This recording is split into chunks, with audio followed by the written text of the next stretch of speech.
Welcome to Break Free from Corporate, the only podcast dedicated to bringing you business success secrets from leading entrepreneurs with one thing in common. They left the corporate world, became their own boss, and are now living incredible lives. To access previous and all future episodes, visit breakfreefromcorporate.com and subscribe today. Well, welcome everyone. This is Gavin Sequeira here, and I'm really excited to bring you another Break Free from Corporate podcast. And today we have a special guest. His name is Kevin. Kevin, how do I pronounce your last name? It's Urrutia. Urrutia. There you go. Yeah. Where's that from? So my parents are from El Salvador, but I think the origin of the last name is from Spain, so like the Basque region. Awesome. So Kevin, thank you for being on our podcast, guys. I'm really pleased to bring Kevin on as our special guest and really to share his journey on, where he's been, what he's done, what he's doing, how he got there, kind of the lessons he's learned. And he has a really cool story of all of the different companies he has built over the last few years. Today, he runs a very successful digital marketing business. And I'm just really fascinated by his journey. So firstly, welcome to the program. Oh, thanks so much for having me. I'm super excited to be here. Awesome. So Kevin, tell us a little bit about your backstory. I know that you're a young guy. You correct me if I'm wrong, but you didn't go to college. You didn't do the traditional thing where people study, get a degree, and get all these letters after their name, and then work several years in a big company, and then make this big breakthrough into like business. How did you kind of get started? Like, what kicked it off for you? Yeah. So for me, ever since I was like 16 or 17, I've been kind of working with stuff online, and I think really the idea to work with computers was something that was really fascinating to me. I think I was playing some video games, and I always thought it was interesting how like there's a ton of people playing this game all at once. And this was like maybe 10 years, 15 years ago. I was playing 2D games, and really what kind of started the process for me was I was playing this game called Secrets of War. Yeah. I love playing the game. It was awesome. And I remember emailing the developer, the founder, because he was active in the game. And I was like, hey, just curious, how did you make this, right? And I think at that time I was like 17 years old, right? Then you think about it now, it's like, that's like cold emailing, right? It's like, yeah. I was just curious. I was like, hey, how'd you make this? Yeah. And he's like, oh, I just like programming like PHP and like C#. And I was like, oh, that's interesting. Let me go look up that stuff. And then that led me to like learn, kind of think about programming a little bit there. And then when I was like doing that a little bit, I was like, oh, I don't really like doing this like back end stuff. I really like kind of doing like the front end stuff. And then at that time, I was following people online, and there was this guy named Raji King, and he was a really great designer, I think from somewhere in the US. I also just randomly emailed him. I said, hey, I like how your website looks. How did you make it? It's like, yeah. Great question. Yeah. And then he emailed me. He's like, oh, hey, thanks for reaching out. I use this thing called HTML, CSS, and JavaScript. And I was like, oh, okay, this is exactly what I need to learn to do what I want to do. And that's the programming plus like the visual aspect of it. So that's where it kind of like I started leaning more towards like, I guess what people traditionally call now like front end development, like the visual stuff. And at that time, like my mom, like she's like, oh, you got to go to college. So I went to school upstate New York for a little bit, and then I didn't graduate, but I still got a job out in Silicon Valley because I was telling you, Gavin, while I was in college, I was still really interested in building stuff. So I was building like Twitter clones, Quora clones, Yahoo Answer clones. And for me at that time was kind of just me looking at stuff. And I was like, oh, how can I replicate it? How can I build it?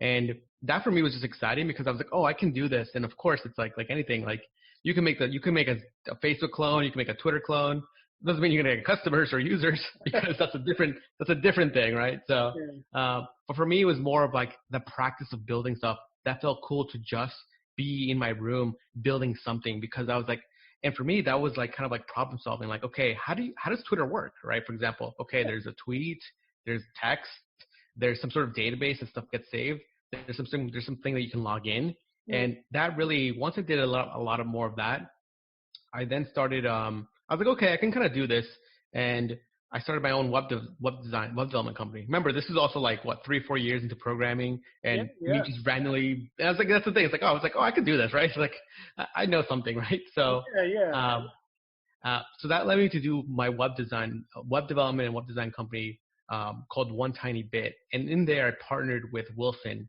and he was a designer that I met while I was in college. And he was also, maybe he's 2 years younger than me. But I was like, hey, I think you're like, also it's so funny because I think Wilson's another great person to talk about. Wilson was an accountant major, and he had no clue about graphic design. And I was like, hey, maybe you should do this graphic design thing because I think you're good at it, because I saw him drawing stuff, and I was like, and he's like, oh, this is actually pretty fun. And then he's just then he looked up graphic design salaries in Silicon Valley. He's like, oh wow, I can make so much money more there than accounting. So let me go do that. But the funny thing about that, it was Wilson still finished his accounting degree and then worked on the side. But anyways, we started doing our One Tiny Bit in college. And that's kind of where, anything, the first sort of legit business where we actually made an LLC. It's so funny because maybe a year ago, I was closing down the bank account. I was like, whoa, there's $2,000 in here. I was like, this is from 10 years ago. Yeah.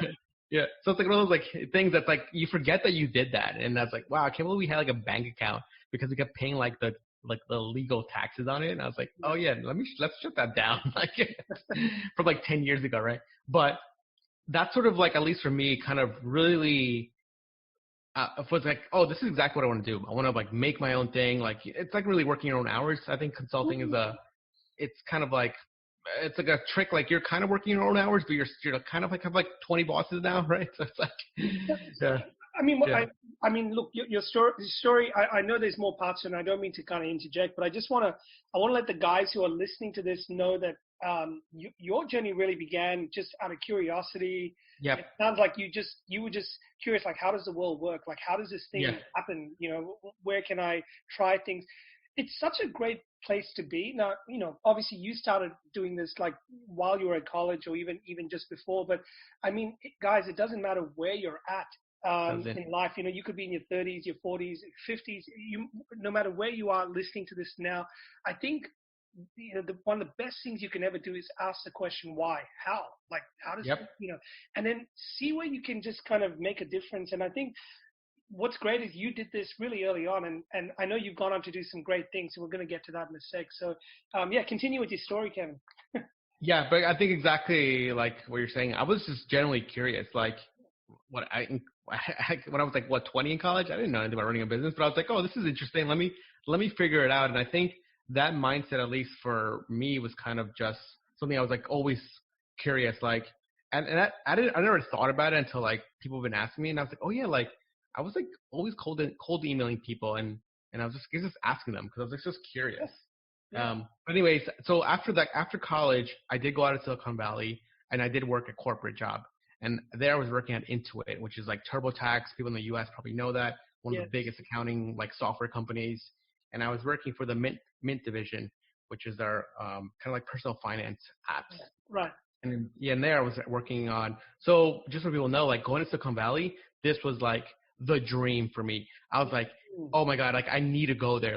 Everything about tech, software, it's yeah.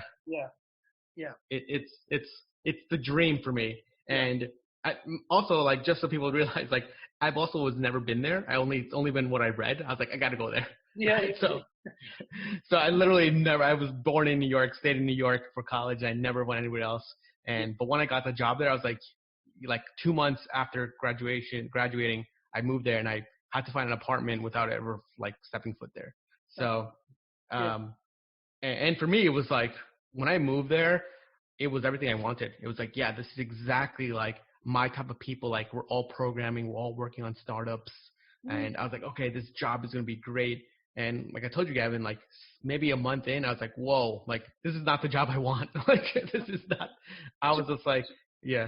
So that's actually really interesting. So you kind of got this, I won't call it a dream job, but it was in a dream location, right? And it kind of brought you to this place where all this magic happens. We all read about Silicon Valley and we hear about it, and it's where all the best tech startups have come into fruition, and you're really mixing with some of the brightest people on the planet, I think. Yeah. But the funny thing is you were in this corporate role, and then you realize, hang on a second, I don't really want to be here, forever. how long was forever for you? Like when did you, how long did you last in that job? Yeah. So for Mint, I was there for about 6 to 8 months. And Wow. like I told you before, like within the first month, I knew it wasn't for me. It's like anything, like any relationships, friends, like you have a feeling, you're just like, oh God, like I'm not feeling it. And it's kind of like with anything in corporate, like all my friends were corporate working at these big accounting firms, like the Big Four. Yep. And I would tell them like, hey, like I don't like it here. And they'd be like, no, you got to stick there for 2 years. Yes. And I was like, okay, fine, right? Like it's what you hear when you're like, what, 21, 22? It's what you hear. Yeah. And that's so like, and again, I understand why it's so tough for people. I'm like, there's that pressure, right? Of like, oh my God, like my friends are telling me what to do this. Like, I know this is what the world wants, right? So, but at least for me, like probably you can tell Gavin, I was just like, nah, I'm not going to listen to you guys. Look, see, that's actually really unique because most people would have stuck it out for a couple of years. And then what happens is you get that promotion and then you get that little pay rise and you think, you know what, I'm going to keep going and I can be somebody in this company. And before you know it, 10 years have gone by or 15 or 20 in some cases with people. But you made this choice like really quickly within your first year, you within your first month, you kind of knew, you just knew. And rather than sticking it out and doing something you're unhappy about or kind of feeling like, you're kind of, it's like one hand behind your back or you're kind of like backed into a corner. You wanted to be free, didn't you? You wanted to kind of pursue your own dream. Yeah. I was like, okay, like I don't want to, I was like, for me, I was like, okay, I still want to do my own thing, but maybe I'm not ready yet. Let me go work somewhere where I think it's like the ideal job. And I was like, okay, I'm in Silicon Valley, like my dream location, like you said before. I was like, there's a startup here that's hiring because this is where I want to work at, a startup. That's like, maybe doesn't have product market fit. Maybe has just raised money. Maybe doesn't have that many customers, but people are trying to build something that's like world changing, right? That's the story you kind of like tell yourself like, oh, we'll change something. We'll change the world, right? That's right. Yeah. Yeah. And then, so basically I went to work for this company called Zarly, and there, like I told you guys, it was like the best place I worked at. I was there for about 2.5 years. That's compared to my other place, right? Within like the first month I knew. Here was everything I imagined, like working with great people. Everybody was around my age. We're all trying to figure out things. We're all working a lot. Like for me, the biggest, I always tell people like why did I not like the previous job is I really wanted to work somewhere where I was just working a lot. At that time, I was really optimizing for just growth and learning. I wanted to like do everything from front-end development to back-end to marketing to learning about product market, to learn about what products to build, to learn about how do you do user research. When I was at Mint, it was great, but I was also working on one feature, and I was like, I don't want to be doing this at 22. I want to be doing everything, right? So because for me, like I think in my mind, I was still preparing for that like mindset of like launching my own stuff, and that means you got to learn everything. Yeah, no, 100%. I like the fact that you wanted to work more. Like you, when you said that to me, the last time we spoke, I was like, who wants to work more hours? Like, why would you want to like do all this stuff? Like most people, I mean, I guess it's the mindset of people that are in corporate. They're happy to, the ones that are happy being there, that is, they're happy to just do their job, go home, and they kind of, they're not interested in the rest of the world, and they don't care how the rest of the business works. They just want to get out of there as quickly as they can. But you had this mindset where you wanted to learn. You were like a sponge. You just wanted to kind of figure everything out. And really unique. And it's so funny you said that because I was talking to a friend recently, and she was just talking about jobs, and she's like, I just want to work a job where like I work 9 to 5, I go home and never think about it. And I was like, wow, for me, I was like, wow, it's such a crazy mindset to have. I was like, for me, I was like, well, that's so weird that people think like that. I was like, I guess that's normal. Like, it's a weird kind of normal. I mean, when you grow up in that mindset, it's really, really hard to break out of it. But the good thing is you never got into that mindset, and that's the unique thing about you. Yeah, I mean, what I told her was just like, I was like, hey, like I understand that. I think like a lot of people say that, but for me, it's like working like 8 hours a day. That's like pretty good, like 1/3 of your day. Like it's crazy that like you just don't want to like 1/3 of your day that you're like. It's also like more than that, like because you're probably asleep for 8 hours. So it's really about like half your day is working, and then like you just like never want to think about it again. I'm like, that's weird. Like, okay, half your day you're doing this work, and all of a sudden you just completely forget about it. I was like, okay. Yeah. But Yeah. So, I guess with maybe it's the way that you define work. See, lot of people yeah. like think of work as like this thing I have to do to pay the bills, and like Oh, I yep. don't have to deal with it. Whereas for you, I'm thinking correct me if I'm wrong, but work isn't work. Work is like you actually enjoy it. So if you know 8 hours can just go with a blink of an eye, you know, for you. Yeah, yeah. And it's so funny you said that because a few weeks ago, I was like, it was a Saturday, and I was like just on my laptop doing stuff, and I was like talking to my other friend, like throughout the day, you know, you're texting your friends. I was like, oh yeah, I'm doing this research, blah, blah. And then like she calls me at night, and she's like, oh, what'd you do today? And I was like, oh, you know, nothing, just like hang out. And she's like, what are you talking about? You were working all day. I was like, oh yeah, I guess I was. Like, it's like, because like for me, kind of what you said, it's like you're kind of just like, it's just like a part of your day for me. It's like, oh, let me go watch this YouTube video about like company growth. And it's like, technically that's work, but for me, I'm like, oh, like this is going to help me with my company. Like, so Yeah, it's you're fun. learning, you're growing, you're expanding. I guess, you know, some people might even call it personal development. Some Yeah. people might call it whatever, you know, I mean, the fact that you're constantly pushing yourself, you're not staying in that comfort zone, you're kind of growing and expanding. Call it whatever you like. As long as you're enjoying doing it, keep Yeah. it. Yeah. And I tell people too, it's like, I tell people like, you have to just do what you like. This is what I like doing, and it's not for everybody. And going back to like my story, I was basically at Zarly for about 2.5 years. And then after that, I kind of really wanted to go back home to New York. And really by this time I was like, I really still want to do my own thing, because even when I was at Zarly for 2.5 years, I was still working on stuff on the side. I was competing in hackathons, which is like all weekends of like building something with random people. That Yeah. was so exciting. That's so exciting for me. Like I was doing that all the time. I was like, this is so fun. Like really in like 48 hours, think of an idea and then build it. Right. I was Yeah. like, I was working on like night projects with Wilson, because Wilson at that time also moved to San Francisco to work at Google. And then, so we were both like still in like this like mindset of like, hey, like we're here working. We know that we both want to do something.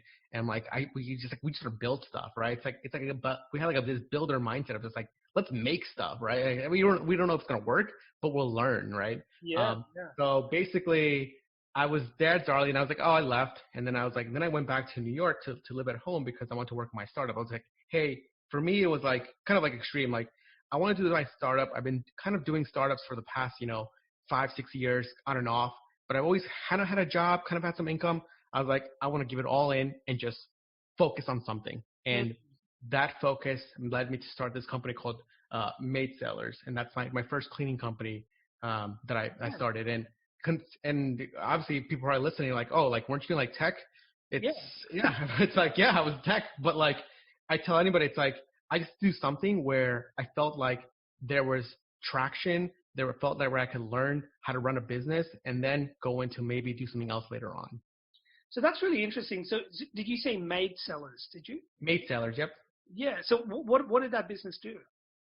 We just did home cleaning, and apartment cleaning, and office cleanings. Wow. So now most people who would think of that would think that's a really labor intensive business. Like that's a really hands on. How could you possibly use technology there?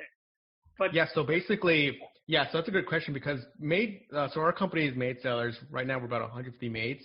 But so basically this was like our value prop at that time. It's like obvious now, but when we first started the company in 2014, how maid companies were traditionally run was you would call them up, and then they would send somebody out to your home, and then you get a quote. Like, hey Gavin, your apartment's gonna cost us, $300.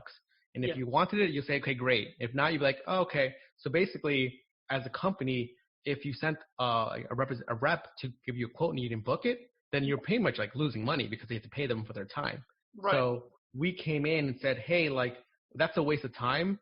Let's just do flat rate pricing. As in like on our website, let's build a booking form where you can put in your square feet, put in what bedrooms you have, and then we'll split our price.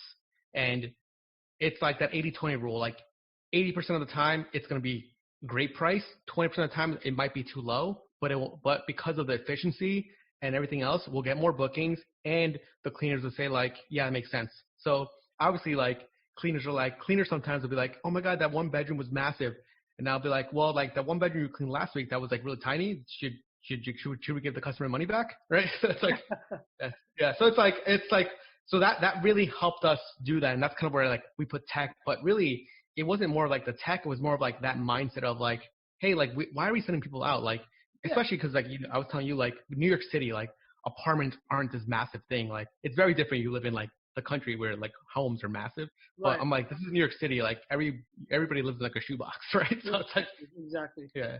No, So that's kind of where like that. But like I said before, that's kind of where we had some tech. But really, for me, for that was more of a deep dive into like learning marketing of a product or service that I know has demand. Because like cleaning is not like this brand new thing. Everybody needs a cleaning. Yes. No, I like it. I like it. I like the fact that you could see an opportunity to take a standard service that's already out there. It's been made cleaning and that sort of business. It's been out there for years and years and years. Yeah. You really took it to another level because you just saw a better way of doing things. And sometimes you can be in an industry for a long time and just be doing the same thing over and over again, getting the same results. Whereas you come in and you go, hang on, if we just automate this bit and we take this bit out and we don't have to send people to people's homes, to give a quote and lose money, everyone can make more money. We can get more jobs done. And it's a more streamlined service. And when you go back to 2014, it doesn't sound that long ago, but this would have been sort of like kind of revolutionary back then, I guess. Yeah, I mean, like, it's so crazy because 2014 doesn't sound so long ago. I'm like, oh my God, this is like 6 years ago, this company. Like, yeah, it's so crazy. Yeah. And like I tell people all the time, like now it's so obvious, but like, it's so crazy. Like, it's like Uber. It's like now it's so obvious, right? But like, think about when Uber first came out. I was like, whoa, it's just such revolutionary. It's like, it's what do they say? It's like a disruptor, right? Or something like that. Yeah. Exactly. Yeah. And then what happened?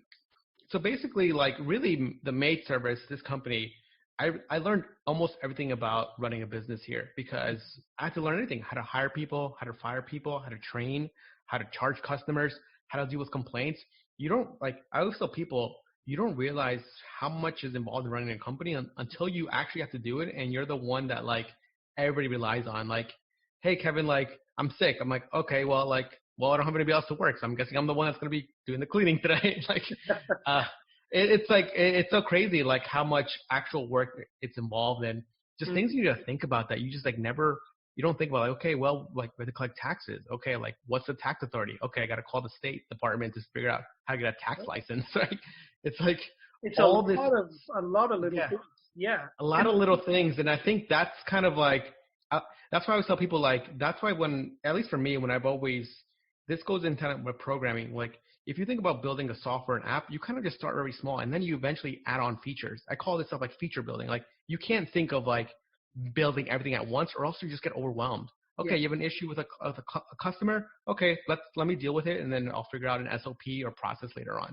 Yeah. And because especially at least for cleaning, like that's like one thing that I learned probably from there the most is like customers will complain about anything and everything, and you literally just don't even know what to like expect the day of the call. You just have to know how to problem solve and okay, let me see how I can resolve this issue based on kind of previous issues that I've experienced. Okay, maybe depending on their tone, depending on where they live. Okay, this is kind of what would be do well for them. So and it's like a lot of people I talk to that are kind of starting their business or about to start their business. Now I'm talking about people who are much older, right? So they're probably in their late 30s, 40s, and even sometimes early 50s.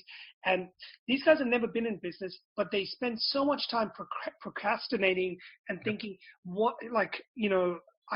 there's so much to think about in starting a business that they get overwhelmed right from day one. So a lot of them never pull the trigger and actually start because they're like, I need to learn all this stuff about business. I almost need a business degree, or to be perfectly honest, from what I've experienced over the last several years being in business, and I'm sure with you, just with what you're saying, the best way to learn is to do it. Just get in and do it. And, you learn more doing the business than actually reading about it anywhere. No one can teach you this stuff until you actually do it. It's so different, isn't it? That is probably the key thing. It's yes, books, resources, and articles help, but you really sharpen your skills with practice. And if you want to get better at it, you just got to go do it. It's like you can learn how to shoot a basketball all day on YouTube, but when you're on the court, that's very different, right? Totally.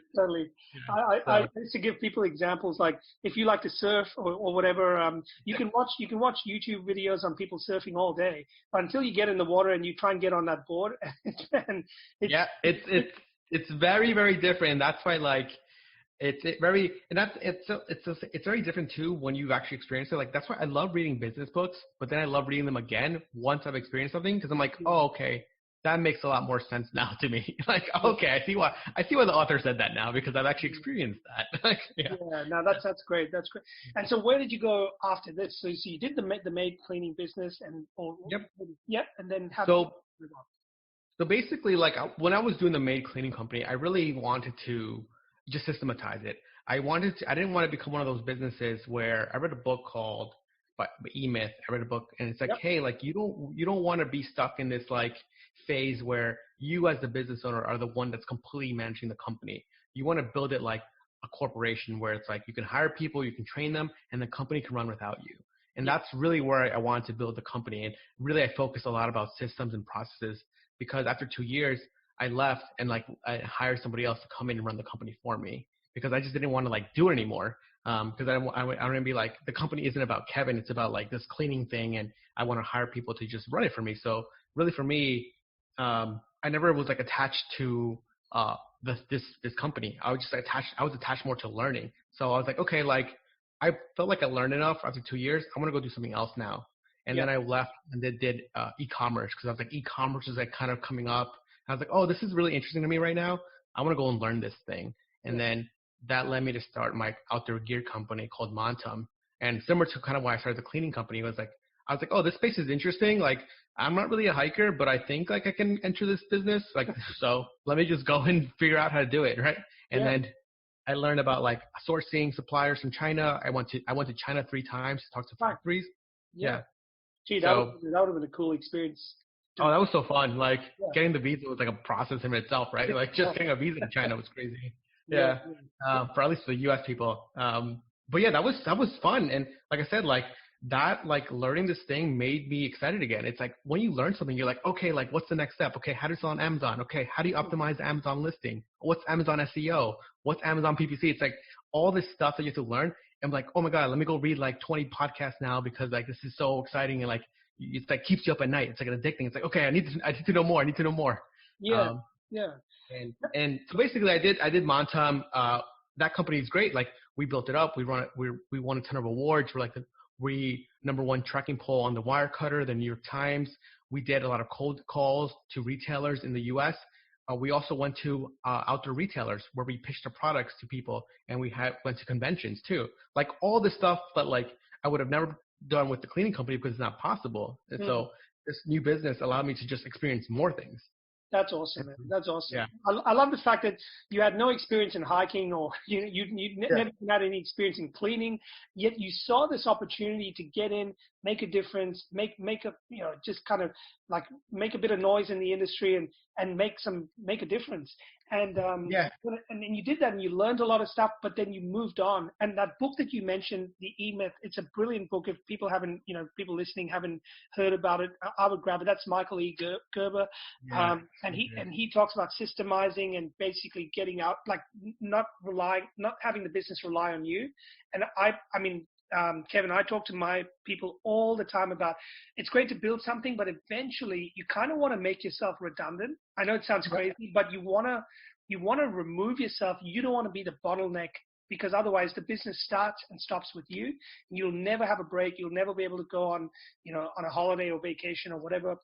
And that's not the kind of life you want to live. Like you want to kind of have fun, right? Yeah, and exactly that. I think sometimes people really like being involved in their businesses, but you can't get away. And really for me, it was reading that book, but at the same time, it was just kind of like looking at like local delis, local bodegas and groceries. I was like, wow, like the person running it is the owner and he's here 24/7. I know. Like I do not want to be doing that at all. And I was like, damn, like that's crazy. Like but the thing is like they just haven't systematized it. And really the reason it's a lot of times it's mental, I think. Obviously, like anything with like, it's not mental. It's just like your mindset, right? It's like you feel like, hey, only you can run it. And I think that's kind of an interesting mindset that people have. Yeah. But the book teaches you kind of saying like, hey, like if someone can do it 90%, that frees up 90% of your time. It's like, oh, wow, that makes sense, right? It's like people don't think about it. I'm like, yeah, look, now you're free 90% of the time. And you can now make more systems to at least try to get them back to maybe 95, 99%. But now you can focus on growing the company and bringing on people. But exactly what you said, Gavin, where if you're so stuck in the business, you can't take vacations because you're constantly looking at your phone, you're constantly looking at stuff online, and that sucks. And yeah, I remember doing that for the first year, and I was like, wow, this is crazy. I was like, I cannot be doing this. Yeah, and like one of my mentors actually told me like a while ago. He said, you either work in your business or on your business. It's really tough to do both. I mean, you kind of have to do both initially at the start. Absolutely, yep. But if you want to grow the thing, like you need to get out of the way, because if you're the biggest obstacle or hurdle in your business, you can't possibly grow it. And then the other thing is, if at some point you want to sell your business, what are you really selling? You're selling yourself. Like you basically created a job where you're a consultant and someone's going to have to buy you. And that's not a business. And so, it doesn't really have any value, because if you don't want to work anymore, well, why would anyone want to buy that business? Because it has nothing else. So systems and things like, and having other people in the business, 100%, man, I completely agree with that philosophy. Yeah, and it also goes to, it allows you to be more curious and allows you to keep loving what your job is. And also for me, like, at least for me, when I've hired people, and at least for my current company, I'm like, wow, like, this person's so smart. I was like, I can't believe they work for me. It's like, wow, it's crazy. Like, the company is doing so much more faster because of not getting in the way. I'm like, just go do your thing because I know you can do it, right? Yeah. So it's almost like, if you can, we're not good at everything, right? We might be good at one or two things, but if you realize, hey, I'm not good at marketing, or I'm not good at sales, or I'm not good at product design, or whatever it might be, find people who are, get them excited about what your vision is and what you're doing. And I tell a lot of people, Kevin, don't be afraid to tell people your vision. Like, if you have a dream, this is what you're kind of hoping to achieve, but you need help to get there. Tell people, because someone will go, hey, Kevin, I sounds like a really cool idea. I might be able to help. I might give you like one day a week or a few hours here and there. But that can make all the difference, to get this thing off the ground. Yeah, and I think that what you said is so important. I think it's important to tell people like what your dreams are, goals are. Like, hey, this is the dream for the company or for the team. Like this is what we're trying to achieve. Like, how can we achieve it together? And some people just, not everybody's going to be entrepreneurs. Some people just be like, hey, I want to come along for the ride, right? Exactly. And for me, that was probably one of the biggest like mind shift changes. I was like, wow, like people will put in energy and effort if you show them that you care about them, of course, and obviously you compensate them well. But again, they want to be there for the ride because they're just like, you might have something that they don't have. Like for me, people would tell me like, oh, Kevin, you're just like, you just do anything because you're fearless. I'm like, I can't do that. That's why I want to go with you, because I like that side of you, right? I'm like, okay, cool, let's go do the thing, right? Like, okay, cool, let's go do it, right? But that's kind of like, I think hiring people and bringing on people on board gives you freedom, but also gives you freedom to do more things. That way you don't have to be stuck in one company, essentially. Yeah. No, I get it. And then, what was the next step in your journey? Like, where did you go? Like, is that what led you to then start Voy Media? Like, tell us how you. Yeah. So then eventually, like, after I did the Montum, I have a company called Chester, which is we sell luggages. So another e-commerce company. Mm-hmm. And after that, I started this. After that, I really wanted to do like a dog company called Dog Subscription Box. And I basically did it for a few months and it failed. And I was like, okay, whatever. Like, I learned some stuff and that failed, right? So I was like, okay, whatever, it failed. And then I also wanted to do like an eyelashes company, more e-commerce stuff. I was still curious about e-commerce. Wow. My partner was like an influencer that was doing beauty stuff. And again, we like, we found some samples. And then eventually, kind of like anything, I was just like, whoa, like, I just really don't really have time, right? I was like, I told her like, hey, like, we invested $5,000 into it. I was like, hey, like, let's just call it a loss. And she's like, okay, that's fine. Like, it was a good thing that we tried. And she's also kind of in the same mindset of like, okay, cool. Like, at least we've explored it, right? Versus like 5 years from now, like, oh, we could have done that, right? Like, exactly. So that then led me to start Voy with Wilson. So during this time, I mentioned Wilson earlier. Wilson was kind of doing his own thing. So he was doing his own companies as well. He was also traveling the world. He was going big into real estate. But we then, like, we always were friends because we're like best friends. We're like, hey, like, I kind of still want to be doing stuff. But the thing is, I just don't think I have enough time, because at this point, I already had 3 companies with like people working there. I was like, I want to make like maybe some like sort of agency where we can potentially help other founders, because that's kind of like our background of like, we're founders ourselves. we think we can help them with the sort of growth and say like, hey, look, we want to help you with growth because we're not just telling you we could do it. We have a true experience of building our own companies and growing them versus when you work with that was like sort of our pitch that we were thinking about. Mm-hmm. And that's kind of like how we kind of do it, because we also at this time we're thinking about investing into brands.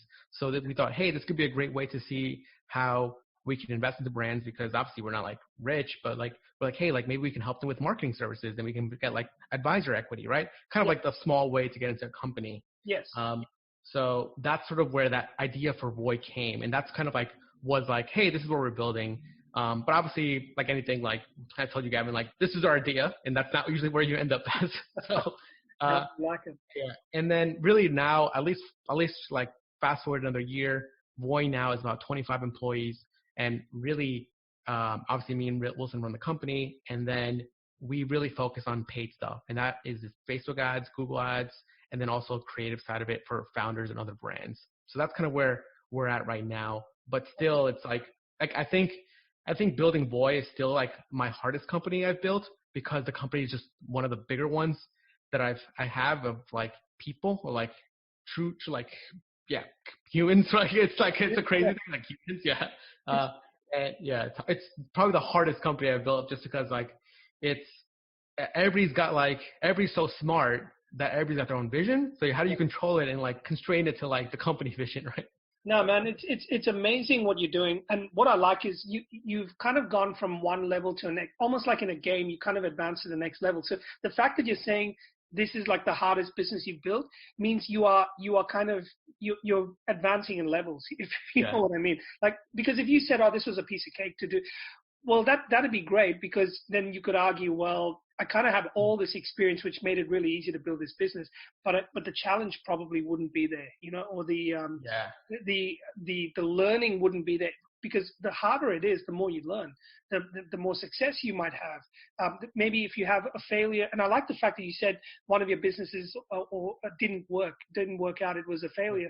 Now, in the true sense of the word, failure might have mean you learned something still from it, right? Yeah. And you don't have you don't have any regrets that you didn't do it like 5 years from now or 10 years from now. So I love the attitude that you have, which is let's just keep building stuff. And I'm sure that beyond this business, you will do other things in the future as well. So and that's the thing that excites me, because every time, like at least for me and Wilson, like we're just seeing like what works and doesn't work, and we're just like, whoa, like okay, like next time I do something, I can see what works well. And that's kind of where I tell people all the time, like at least for me, like some of the employees I have, I was like, hey, well, how do you think about things at work? And I'm just like, oh yeah, you know, we're running campaigns for clients and brands. And I was like, no, like I think the way you should think about it is like look at what's working or not working, because I was like, hey, like maybe 5-10 years from now, you're not gonna be working for me. Like I wish you are, but you're so smart that you're probably going to do your own thing or go work somewhere else. But now you're sort of building this like internal database of stuff that you've tried, like, and have seen. I was like, this is how you should think about it, because that's how me and Wilson think about it, because we're like, oh wow, that'd be a great business idea that we can do like in 10 years. Like, oh, it's like interesting how that business model is working for this partner, right? Like you're like, I think it's fantastic. And one of the great things, I mean, if people that are listening to this probably going, man, this guy's like an energizer bunny. Like he's just got so much energy to do all these different things. But what I like is like the minute you had an idea, you acted on it, you did something. If it worked, great. If it didn't work, you moved on. You didn't spend years and years and years kind of, you know, trying to make something work if it wasn't going to work, and if it did work, you took out the learnings from it. You know, you've made it successful as much as you could, and then you moved on. You know, and that's really like the hallmark of real entrepreneurship, which is not just being stuck in one thing and not really growing. Like you're continually evolving, aren't you? Yeah, and it's continuing evolving, but also it's like just know. Also too, like I was people like just knowing that like sometimes they're gonna suck, and that's okay. Like it's not all gonna be the best. I think that's when it comes before when it gets really hard and things suck. That's when you learn the most, because like that's like true. Like okay, let me go to Google and figure out how to solve this problem, or else I'm like gonna be even stuck even more. So yeah, and I tell people like Google is like your best friend. Like you could literally, and I always tell people like any problem you have now or will come up, someone's probably wrote an article about it, and then you can use that to learn. Really, really good point. Yeah. Look, 10 years ago, if you didn't know something, it was a little trickier. But today, I mean, you're absolutely right. Like anything that you're stuck on, just, I mean, at the very worst case, Google it. Like sometimes I come across people who are like, I'm stuck, and they're stuck for like weeks. And and then I'm like, who have you talked to about this? Oh, I haven't had time. I've just been so busy. I'm like, and then I go and Google that problem that they had, and I come up with multiple solutions to that problem. Yeah. Like, I tell people like Google is your best friend. And at least for me, like Googling is just like how we learn programming. Like you run into like a programming issue and you're stuck for hours. You're just Googling like 20 different permutations to get that answer. Right? Like you're like someone on this internet has wrote about this problem. Let me just put in like the error code, the string code, the backtrace. Someone's got to post something here, and that's kind of like we call it like Google foo, like for programmers. Like if you know how to use Google, you know how to program. So tell me, like, apart from Google, obviously people can look at Google as a source of information. It obviously is. I mean, it's one of the best out there. But are you a part of like any groups or forums, or like do you have people that you hang out with that are like-minded, where you can bounce ideas with, and kind of like your kind of like your tribe? And how important is for the people that are listening to this, how important is it to have that kind of structure around you to support you? I think having people like that is super important. At least for me, I'm in like private marketing groups of like 10, 20 people. I'm in like 3 to 4 of those groups. And a lot of it is kind of what you said, like just being like-minded, but also being in a group where you can like trust each other and you can share your companies, share your numbers, and share stuff like, hey, this is what's going wrong. Hey, I want to grow. And like, also it's a great way for inspiration. Like sometimes I'll see people post like all the revenue they're doing. I'm like, oh my God, like this is great. Like I want to get there too. Like, and it makes you like energizes you. I'm like, oh man, like, cause the thing, remember too, like, this person, you're like, oh, I know this person. Like, I know that I've talked to them, like they're doing it. I could do it too. So it's like that attitude of like, hey, if they can do it, why can't you do it? And that's always in my attitude. It's like, hey, like, why can't I do it? Like, what's stopping? What's stopping me? It's like anything in life. But I think it's so important to have that because it's also great because sometimes people ask you for advice and feedback. And you can say, hey, this is what I would do. And like, oh, great. And it feels good. Like just giving people advice and it works. They're like, hey, that works. It's like, it validates like, hey, like, okay, like I know something, right? Sometimes it's like worth it. Like I tell people, like everybody wants to be told like something's right. Like, okay, great. Like I know something. And I think it's so important to just have that because sometimes you just like questioning yourself, like, oh, maybe it's right.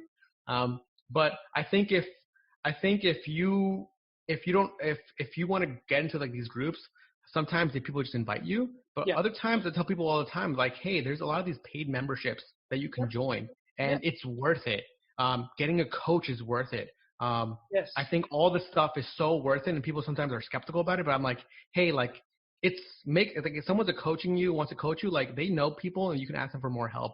I think sometimes like if people don't want to coach or anything like that, it's like you're probably skeptical about something. But for me, maybe the coach didn't work out for 3 months. Okay, great, you lost some money, but you'll learn something. Like if the person is like completely bad, like you probably would have read about it online, right? That's right. Well, this is the thing. I really personally feel. I mean, I have several coaches and mentors and all, and people that advise me, and I'm sure, like people listening to this would be like, maybe I need to look into this. Because look, if you don't know something, you can either learn it, and that's going to take you some time, and it's going to take, some energy and some experience, and you're going to have to invest and all of that. Because all the stuff that you did over the last few years, Kevin, like you had to put a lot of energy and time towards it, right? But now imagine if I'm talking to you and I get you for like a couple of hours every week or an hour every fortnight or whatever it might be. And I can really pick your brain because you have done all this hard work. You've got all the learnings, the wisdom, the experience, and you can now mentor me, or you can coach me and you go, you know what, Gavin, this worked when I tried this and this didn't work. And you might want to do this and save yourself a lot of pain over here. And that stuff is gold because how else would I learn that unless I did it? And exactly. Exactly what you're saying. It's like shortcutting your learning, and I think it's just useful and helpful, and that's why, like, at least for me, I love joining these masterminds because it's like, wow, these guys have done it before. I really want to see how they're scaling their campaigns, at least for like in the niche that you're in, right? For me, it's Facebook ads, how they're increasing like the average order value.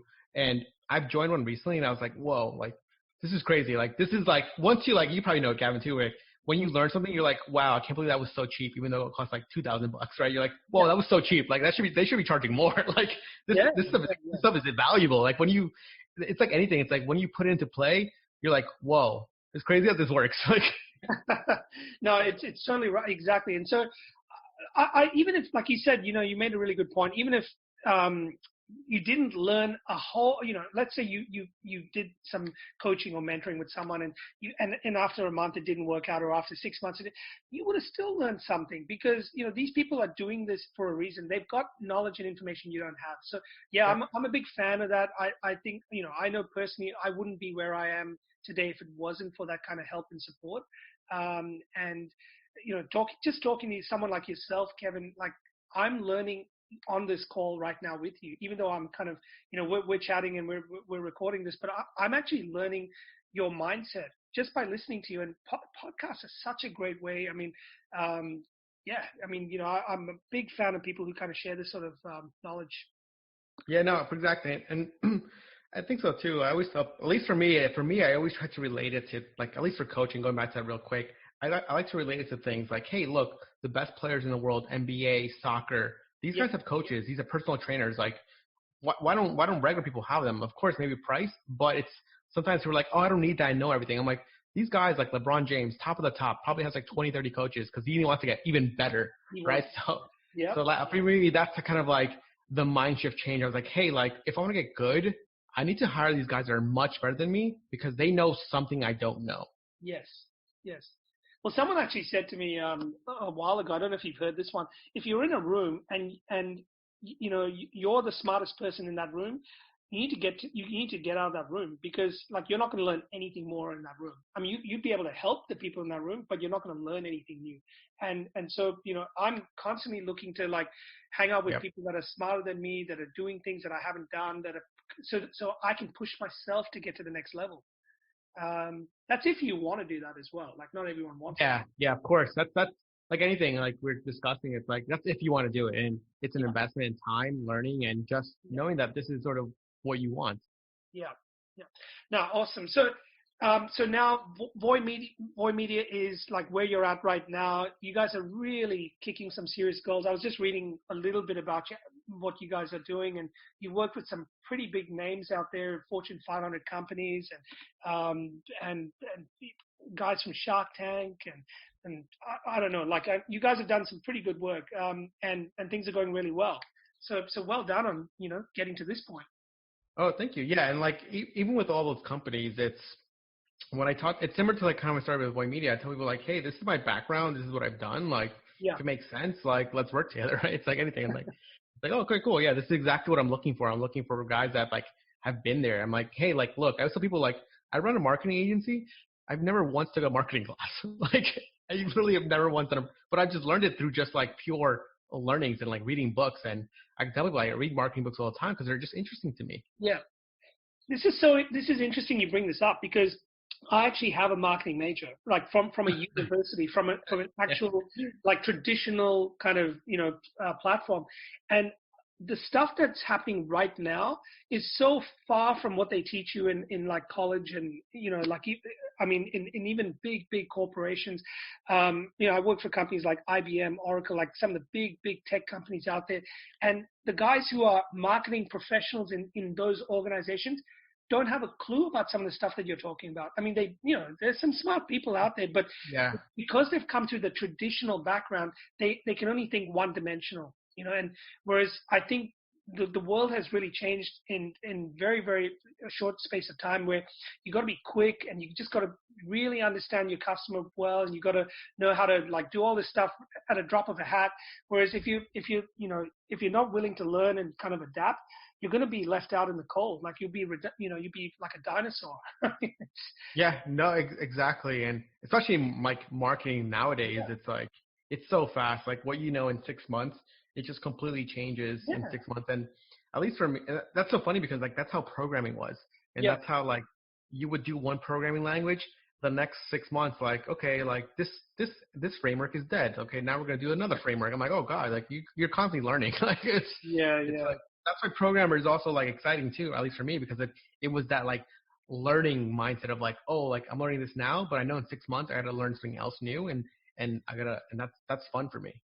And what would you say, like in all of your experience, having done all of these different businesses, like what was your biggest like learning or challenge that you faced, like in either all of them or even, even if it was like very early on, like was there like one thing that kind of, you always had to keep overcoming or are they just different challenges every time you do a different business?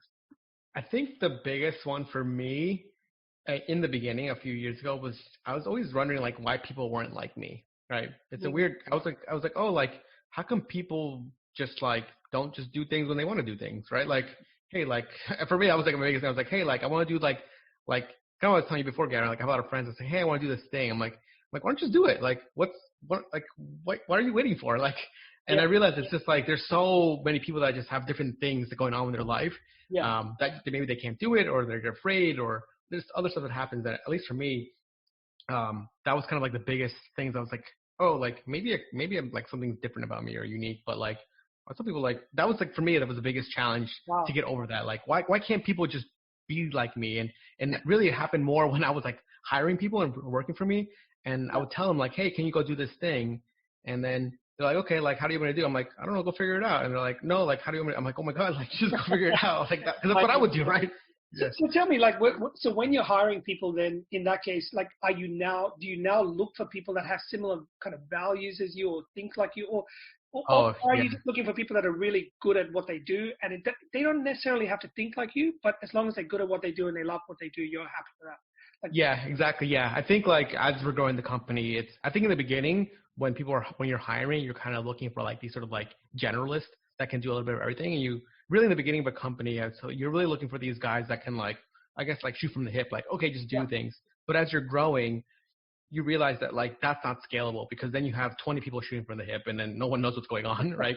Right. So, but then I like, for example, what I mean is a great example of this. Like now we really have specific roles of like, okay, like we don't need another like thinker. Like we're thinking of the strategy. We need someone helping execute that strategy and developing the systems and process for all the people below them. So then now they're just really good at either task management, they're really good at project management, or they're really good at like delegating. So that's the sort of skills that we're looking for, that they just want something where they can come in, do great work, and execute.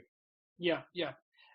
And one thing I wanted to touch on, I mean, is around kind of like, I guess culture, right? So it's interesting because you started off in corporate, even though you didn't spend a lot of time in there, you kind of got a feel for what it was like to be this, solo player, like kind of just doing your bit and then leaving and not really having a big impact on the rest of the business, to now running a business and having other people maybe in the same spot that you were, and like, it's kind of like you got out of corporate because you didn't want to be in there, but are you now growing a corporation? Like, I mean, maybe not a corporation, but are you growing that same system you tried to get out of, or are you trying to do it differently where people feel empowered, they feel like they can do other things beyond their role? Like how are you do you know what I'm trying to say? That's such a good question, because we just are working on an org chart and we're like, oh my God, I can't believe we have an org chart now. Like, it's like, so funny. Yeah, it's funny, but like, I think it's like, this is an interesting question, because me and Wilson, for the longest time, we tried to have like this like no org chart, flat structure. But what happens is like no one knows who to report to, who's your boss. Like, are we and Wilson everybody's boss? And technically we are, but you probably know, like, we can't manage 20 people having issues. Like, it's just impossible to do anything. Like, everybody's got a problem. Like, yeah, I want to help, but like, you need to talk to your manager. And it's like, well, who's my manager? It's like, well, I don't know. Don't you know who your manager is? Like, no, you never told us, Kevin. I'm like, oh God, okay. Right. So you see like all these things are coming up. And then again, another big thing too, it's like, as you get bigger, you really have to think about your employees' future. Okay, how do they move up in the company? Because no one wants to be at the same position that they were when they started a year ago. How does their titles change? So there's all this like kind of like I was telling you before. It's like, this is the hardest challenge. I was like, okay, what are people's titles? Like, we never thought about titles, right? Like, it's like, oh, you come and do this. Okay, now we have like senior project manager. Okay, senior lead. Okay, should we have a associate? Should we have like a head? Like, okay, like, what yeah, what are these titles, right? Like, but yeah, it's like, essentially we have to build like a structure that, at least for the way we're thinking about it, is we're just building a structure that shows people how to move up and down the company and who your boss is. But we try to say it's like, hey, like we want to have freedom because we still are a creative agency. So like people are kind of creative already, but it's like anything, in order to grow the company, we need structure and processes. And similar to what I said before, it's like the company can't run by me and Wilson like 5 years from now, like, because then it's just too crazy. Yeah, 100%. No, I think that's really great, and it's what an interesting challenge you've got, because like I from having no structure or flat structure to and no titles and no reporting and all that to now having to, you almost have to do that so that your company can have that structure so that people can have that freedom to know where they fit in, and because even though it initially you don't want that, you kind of need some sort of structure. And processes and systems and all of that. So it's just part of business, right? Exactly. It's you try to fight it, but then you realize that you're not doing it for yourself. Like you're doing it for the other people that work for you, and you really want them to have a good experience at your company. Because if not, they're gonna leave, and you don't want good people to leave. And that's probably like the biggest thing I've learned. It's like when you hire somebody really good, you will do anything that you can to make them stay. Yeah, no, it's a really great point. And just really quickly, I wanted to also say, sometimes people think, when they're working in a company or it's their business, I got to look after my customer. I got to look after my customer's king and all of that stuff. You got to look after your staff as well. Like the people who work in your business, without them, you haven't got a business. And so it's almost as important to look after the people that work either with you, for you, around you, as it is for the actual paying customer. I mean, I personally don't see any difference there. I mean, one does the work for you, the other one is paying for a product or service, but they're both just as important, aren't they? Or are they? They're both so important. I think, like, especially in these service-based businesses, like at least for me, like I'm looking at like some of my employees, I'm like, wow, it's crazy that you're responding to stuff like at 10 p.m. or like on a holiday, you're like trying to get stuff out the door. I'm like, that's crazy. Like, I'm like, wow, like I'm so lucky to have you right at the company. Like, it's like sometimes it just like amazes you. Just like I tell people, like it's like, wow, like what did I do to like get people that just like want to work really hard and really want to prove to themselves that they can do it. And that's why for me it's like, oh wow, like how do I make this experience better for them? Like too, like obviously the customers are so important, but like you said before, I think internally these are the people you're interacting every day, and you want to build relationships that are long lasting. Because I always tell people, at least for my company, like I don't know if you're going to be here for 5 years because maybe you're like, I see you're too smart, right? You're a super smart person. Like I would love for you to do your own thing, because I tell people like, that's what you need to do to like really make it and be successful. That's great, man. That's great attitude. I love what you're doing. I think it's fantastic. And where I want to like kind of, I'm just looking at the time. I could talk to you all day about this stuff, but where I want to get to now is just this last section, which we do with all of our guests. And we were talking earlier about shooting from the hip. And so I kind of just, there's just a few things I wanted to pick at you or throw at you and just see how your mind works, and like, just really quick responses, whatever comes to your mind. There's no right or wrong. Are you happy to go along with that? Yeah, perfect. Yeah, cool. And so tell me, what is your favorite mode of learning? Have you got a favorite mode of learning? Like, how do you learn? So my favorite mode of learning right now is video. I love video when I'm actually to like learn something. Yeah. But if I'm like, let's say I love learning through reading books, but my reading books, quote unquote, is through just audiobooks. I love just walking and listen to an audiobook. It's like my favorite way to do it. Like, especially when the actual author of the book narrates his own book. Yeah. Fantastic. That's great. Have you got a role model or a hero or someone that you kind of look up to? You can have more than one, but is there anyone that stands out for you? Yeah, so a lot of the people that I look up to, at least in the beginning, were a lot of like programmers.